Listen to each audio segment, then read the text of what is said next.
चलिए दोस्तों, तो आगे बढ़ते हैं अपने एफएक्यूज के अंदर और बात करते हैं अगले सवाल के ऊपर।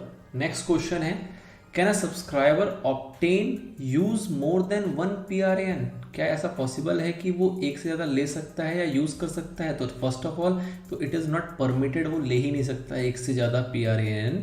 बट इन केस अगर किसी भी तरीके से अगर किसी सब्सक्राइबर के पास एक से ज़्यादा PRAN नंबर आ जाता है ड्यू टू एनी चांसेस, तो उस केस में जो भी आपके कंसर्न नोडल ऑफिस होंगे उनको डीएक्टिवेट करना पड़ेगा जो भी डुप्लीकेट PRAN नंबर होगा by initiating request with CRA। इनके साथ एक रिक्वेस्ट इनिशिएट किया जाएगा और जो भी आपका डुप्लीकेट होगा उसको यहाँ पे डीएक्टिवेट कर दिया जाएगा। मतलब इट इज़ लाइक पेन, जैसे पेन के अंदर भी आपका यही कि एक से ज़्यादा नहीं हो सकते, बट आप कभी कभी देखते थे कि कुछ ऐसी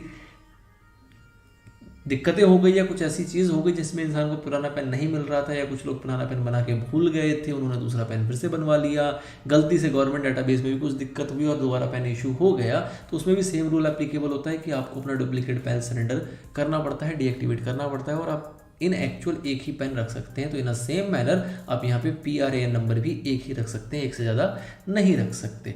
अगला सवाल, who can be a nominee and how are the details to be filled in the form? Very important question, this is a very important question। इससे आपको सवाल देखने को जरूर मिलेगा अपने एग्जाम में। क्या कह रहा है कि भैया नॉमिनी कौन हो सकता है? तो एनी इंडिविजुअल, कोई भी इंडिविजुअल होना चाहिए, जीवित व्यक्ति होना चाहिए, कोई कंपनी वगैरह को आप नॉमिनी नहीं बना सकते, वो आपका नॉमिनी हो सकता है।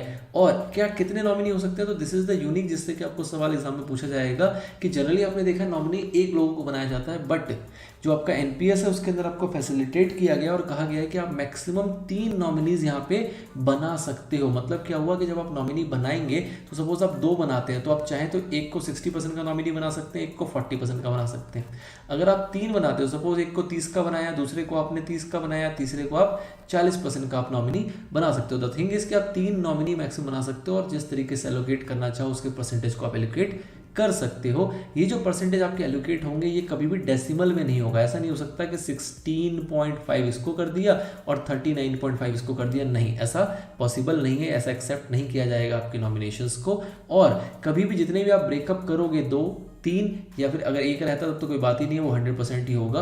बट अगर 2 या 3 होगा तो उस केस में इसका जो टोटल होगा ये ऑब्वियसली आपका 100% ही आना चाहिए। उससे कम अगर आता है तो उस केस में भी आपका जो PRAN नंबर है वो आपको रिजेक्ट कर दिया जाएगा, आपका एप्लीकेशन, मतलब आपको PRAN नंबर अलॉट नहीं किया जाएगा। इन केस अगर कोई माइनर को, कोई अपने बच्चे को अगर नॉमिनी बनाता है, माइनर को नॉमिनी बनाता है, तो उस केस में उसको माइनर का डेट ऑफ बर्थ प्रोवाइड करना पड़ेगा और साथ ही में जो माइनर का गार्जियन है उसकी डिटेल्स भी यहाँ पे मैंडेटरली देनी पड़ेगी। ये सारी चीज़ें जो इन्फॉर्मेशन है वो आप कहाँ देते हो? आप देते हो कॉमन सब्सक्राइबर रजिस्ट्रेशन फॉर्म। इसकी फुल फॉर्म भी आपको ध्यान रखनी है। और पिछले वीडियो में जहाँ तक मुझे याद आ रहा है एक जगह पे कुछ गलत मेंशन था, जब हमने इसको रीड कर लिया था कंपोजिट सब्सक्राइबर रजिस्ट्रेशन फॉर्म, तो वो गलत है। सही है आपका कॉमन सब्सक्राइबर रजिस्ट्रेशन फॉर्म, ये आपको ध्यान रखना है। ये इसका शॉर्ट फॉर्म है, इसके ऊपर आपसे सवाल पूछा जा सकता है। तो this is all about nominee. Important area है नॉमिनी का, थोड़ी सी यूनिकनेस भी है इसके अंदर, इसलिए आपको पता होना चाहिए इससे रिलेटेड जो भी सवाल है। अगला, who can become nominee under NPS? NPS में हम नॉमिनी किसको बना सकते हैं? हमने यहाँ पे देखा कि नॉमिनी कौन बन सकता है, हमने देखा इंडिविजुअल बन सकता है। अब अगर इंडिविजुअल की और गहराई में जाए तो नॉमिनी कौन बन सकता है? तो ऑब्वियसली नॉमिनी जो बनेगा वो आपके फैमिली मेंबर हो सकते हैं। और नॉमिनी क्या मैंडेटरी है? बिल्कुल मैंडेटरी है। नॉमिनी अगर आप नहीं डालोगे तो आपका फॉर्म ही एक्सेप्ट नहीं किया जाएगा, तो it is mandatory in nature. और नॉमिनी आप किसको बना सकते हो? फैमिली बना सकते हो। अब अगर बात करें कि फैमिली में कौन कौन चीज़ें आती हैं, तो PFRDA एक्ट जो है वो फैमिली की डेफिनेशन यहाँ पे देता है। क्या देता है? बहुत ध्यान से आपको सुनना है।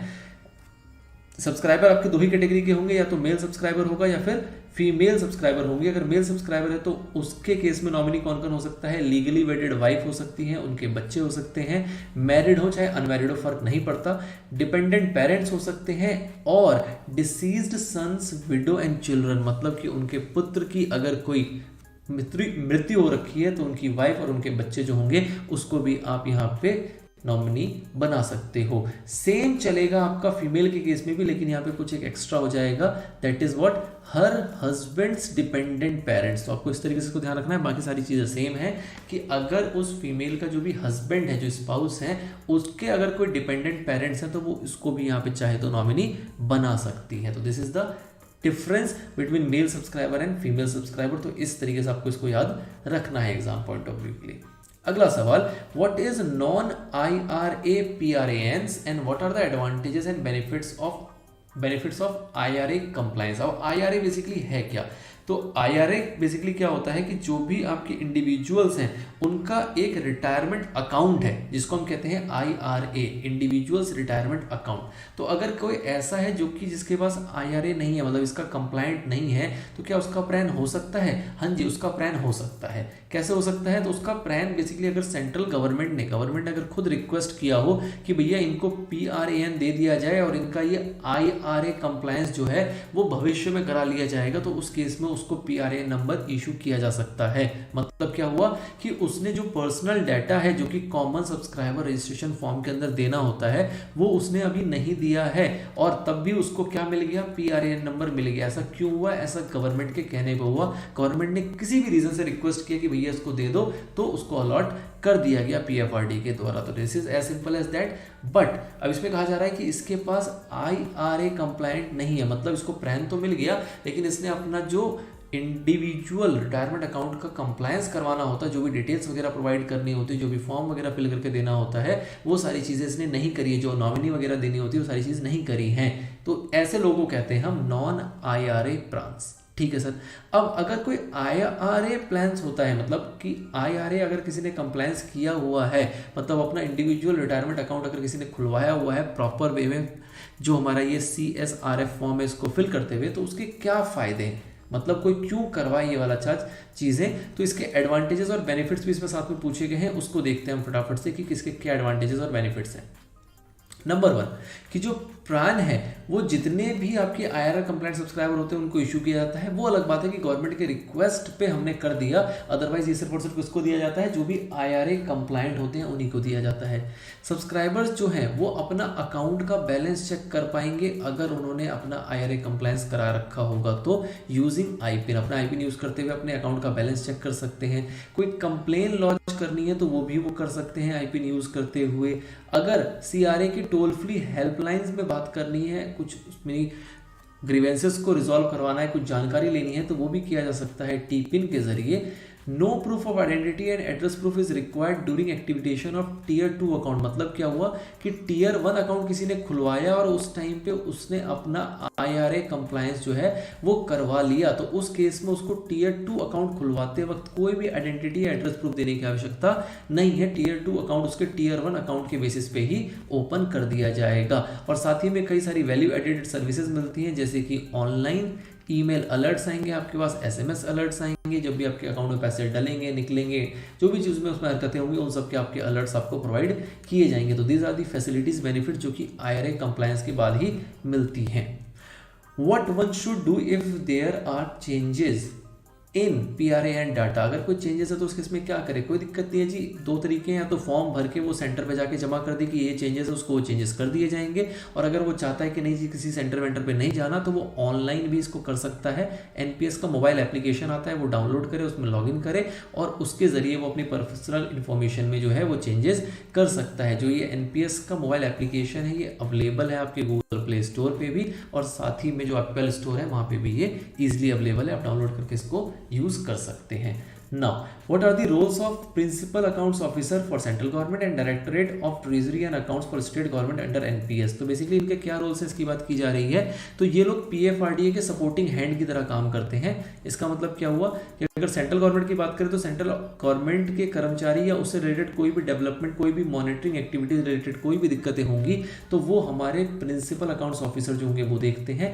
और स्टेट गवर्नमेंट के केस में directorate of treasury and accounts इसको देखा करते हैं। मतलब कि चेक करना, मॉनिटर करना, नोडल ऑफिसर्स वगैरह जो बनाए गए हैं वैसे इसे काम कर रहे हैं कि नहीं कर रहे, कोई ग्रीवेंसेस तो नहीं है, इस टाइप की सारी एक्टिविटी में इनका रोल होता है। और बेसिकली जो इंडिविजुअल है और जो आपका PFRDA है इसके बीच का ये गैप जो है वो मेंटेन करते हैं, और इनकी बातें इन तक पहुंचाना, इनकी बातें इन तक पहुंचाना, इसका काम ये दोनों जो आपके अथॉरिटी हैं ये करते हैं। ठीक है सर। तो अगर मोटे मोटे तौर पे बात करें, समराइज करते हुए, तो क्या काम है इनका? Consolidate PAO DTO nodal office registration forms और फॉरवर्ड करना किसको? CRA for registration. मतलब किसी ने अगर रजिस्ट्रेशन के लिए अप्लाई किया है तो फॉर्म वगैरह कंसोलिडेट करके आगे बढ़ा देना कि हाँ भैया इनका रजिस्ट्रेशन कर दो। परफॉर्मेंस वगैरह जो होते हैं इनके नोडल ऑफिसर्स के कि वो अपना काम सही से कर रहे हैं कि नहीं कर रहे हैं, उसको मॉनिटर करना कि अगर कोई रिजोल्यूशंस वगैरह हैं तो वो सही से आपकी रिजॉल्व, कोई भी ग्रीवेंसेस वगैरह हैं तो वो सही से रिजॉल्व हुए हैं कि नहीं हुए नोडल ऑफिसर्स के अंदर, और अगर कोई लगता है कि किसी प्रकार की कोई नेसेसरी एक्शन की आवश्यकता है ताकि सर्कुलर्स वगैरह का पालन किया जाए, गाइडलाइंस वगैरह का पालन किया जाए, सही से काम किया जाए, ऑपरेशन सही से हो, तो ये सारी चीज़ों का काम ये लोग देख के चलते हैं यहाँ पे ना। अगला सवाल, is NPS applicable to employees of central autonomous body? तो ये हमने पहले देखा था कि भैया जो भी सेंट्रल ऑटोनोमस बॉडी है उनके ऊपर भी आपका जो एनपीएस है वो एप्लीकेबल होता है, बस शर्त यही है कि उन्होंने अपने गैजेट के अंदर इसको नोटिफाई कर दिया हो, अपने गैजेट के अंदर इसको मैंडेटरी कर दिया हो, तो उनके ऊपर भी ये एप्लीकेबल हो जाएगा। बहुत सारी ऑटोनोमस बॉडी है, सेंट्रल ऑटोनोमस बॉडी है तो उसके ऊपर तो मैंडेटरली आपका एप्लीकेबल है, बट अगर स्टेट ऑटोनोमस बॉडी की बात करें तो उस केस में आपकी वो गैजेट वाली बात आती है कि अगर गैजेट के अंदर नोटिफाई किया तो एप्लीकेबल होगा, अदरवाइज एप्लीकेबल नहीं होगा। How can the central autonomous body join NPS? अगर कोई सेंट्रल ऑटोनोमस बॉडी वो एनपीएस में आना चाहती है तो कैसे आएगी? सपोज कोई नई बॉडी खुलती है, कुछ भी ऐसा होता है तो उसको अगर एनपीएस ज्वाइन करना है तो कैसे किया जाएगा? उनको देना पड़ेगा एक लेटर ऑफ कंसेंट। ये लेटर ऑफ कंसेंट जो है वो सबमिट करेंगे किसको? हमारे सीआरए यूनिट को, जो सीआरए ऑफिस होंगे उसमें सबमिट करेंगे, जिसके अंदर वो एक कमिटमेंट दिखाएंगे, ये कहेंगे कि भैया जितनी भी इसकी ऑब्लिगेशंस हैं एनपीएस से रिलेटेड वो सब डिस्चार्ज करने को तैयार है। वो इस टाइप का एक लेटर होगा, वो कंसेंट का वो देंगे किसको?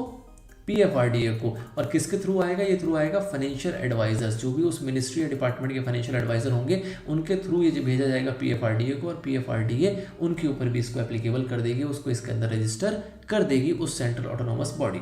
नाउ इस transition from contributory provident fund to defined contributory pension system, मतलब एनपीएस, मतलब कोई अगर पीएफ के अंदर है उसको अगर एनपीएस के अंदर आना है तो permitted for employees of autonomous body who have joined prior to 1/1/2004, मतलब किसी ने इससे पहले ज्वाइन किया था और वो अगर सीपीएफ से इसके अंदर स्विच करना चाहे तो क्या वो पॉसिबल है? What will be the date of effect in case transition from CPF to NPS in case of employees who joined prior to this? मतलब किसी ने अगर इससे पहले ज्वाइन किया है और अब वो ट्रांसफर करना चाहता है तो उसका इफेक्टिव डेट क्या होगा, and what are the silent features of this scheme? इस स्कीम के साइलेंट फीचर्स क्या है? तो 3 सवाल यहाँ पे पूछे गए आपको। सबसे पहला कि क्या शिफ्ट हो सकता है? हाँ जी बिल्कुल शिफ्ट पॉसिबल है, शिफ्ट में कोई दिक्कत नहीं है। इफेक्टिव डेट क्या होगी? तो जिस दिन भी वो एक्सरसाइज करेगा इस ऑप्शन को, जिस दिन भी वो इस ऑप्शन को चुनेगा वो जो डेट होगी वो उसकी इफेक्टिव डेट कहलाएगी। अब बात आती है इसके फायदे की, कि इसके अंदर क्या क्या फायदे हैं। तो फायदे की अगर बात करें तो आप जितना भी एग्जिस्टिंग कॉर्पस आपके सीपीएफ का वो आप ट्रांसफर कर सकते हैं, कहाँ पे? अपने एनपीएस के अंदर। इसको मोटिवेट करने के लिए, फैसिलिटेट करने के लिए यहाँ पे एक प्रोविजन, इसको कहते हैं one time x gratia payment, वो भी 10% का दिया जा सकता है। किसके द्वारा? एम्प्लॉयर के द्वारा, ताकि लोग स्विच करें एनपीएस में आने के लिए। उसके बाद जो भी रेकरिंग मंथली कॉन्ट्रीब्यूशन होगा एम्प्लॉय का वो लिया जाएगा, विच इज 10% ऑफ बेसिक पे एंड डीए, जो कि मैचिंग कॉन्ट्रीब्यूशन होगा उस ऑटोनोमस बॉडी का, उसको भी वो अमाउंट देना पड़ेगा। ठीक है, तो मतलब क्या हुआ कि एम्प्लॉयर को 10% बेसिक डीए का और एम्प्लॉयर को भी 10% बेसिक डीए का जो है वो कंट्रीब्यूट करना होता है इस स्कीम के तहत। This are the silent features of NPS.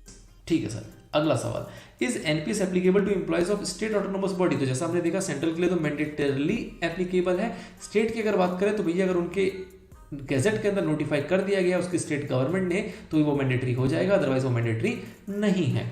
Now 2 सवाल और छोटे छोटे देख लेते हैं फटाफट से। Is NPS applicable to members of all India services joining the all India services on and after 1/1/2004? अगर कोई बंदा 1/1/2004 के बाद ऑल इंडिया सर्विसेज ज्वाइन करता है तो क्या उसके ऊपर एनपीएस एप्लीकेबल होगा? हाँ जी, हाँ जी, हाँ जी। अगर ऑल इंडिया सर्विसेज की बात करें तो मैंडेटरली उसके ऊपर भी एप्लीकेबल होगा। From where I can get subscriber information brochure, मतलब कि अगर सब्सक्राइबर इन्फॉर्मेशन ब्राउचर आपको लेना है तो आप वो कहाँ से ले सकते हो? बहुत ही सिंपल है, पीएफआरडीए की वेबसाइट पे जाओगे, वेबसाइट पे जाने के बाद एनपीएस सेक्शन में जाओगे, गवर्नमेंट सेक्टर मॉडल में जाओगे और वहां पे आपको सब्सक्राइबर इन्फॉर्मेशन ब्रोशर जो है वो मिल जाएगा, आप वहां से उसको डाउनलोड करके स्टडी कर सकते हो। तो these are the few frequently asked question जो हमने डिस्कस किया है। एक लास्ट पार्ट में और थोड़े बहुत क्वेश्चन बच गए, उसको हम कवर करने का प्रयास करेंगे। Till then all the very best.